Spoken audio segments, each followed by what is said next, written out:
প্রিয় দর্শক, আজকে আমরা দেখাচ্ছি যে পূর্বে বেড সহ প্রস্তুত করা জমিটি কিভাবে প্রতিটি বেডে কোদাল দিয়ে খুঁড়ে সেগুলো বীজ লাগানোর উপযোগী করা যায়।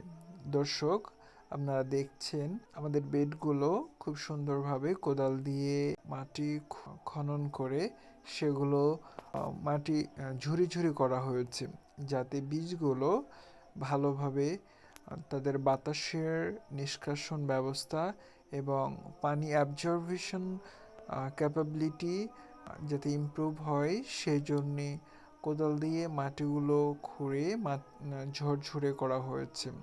এটি খুব সুন্দর একটি জায়গা, যদিও এটি একটি ছায়াযুক্ত স্থান। আগে পূর্বে ভিডিওতে আপনাদেরকে বলেছি, যা ছায়াযুক্ত স্থানে পর্যাপ্ত পরিমাণে ভালো মানের ফসল পেতে পারে। এখানে আমাদের পরিকল্পনা আছে কলমি শাক রোপণ করব, কারণ আমরা জানি যে কলমি শাক ছায়াযুক্ত স্থানে ভালো হয়। এছাড়াও এখানে আমাদের যে হাইব্রিড মরিচ রয়েছে সেটি রোপণ করার পরিকল্পনা রয়েছে। হাইব্রিড মরিচও ছায়াযুক্ত স্থানে ভালো ফল দেয়।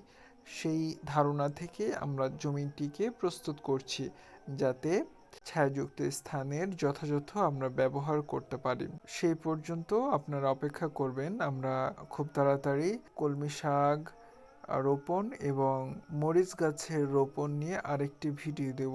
সেই পর্যন্ত সুস্থ এবং ভালো থাকবেন। ধন্যবাদ।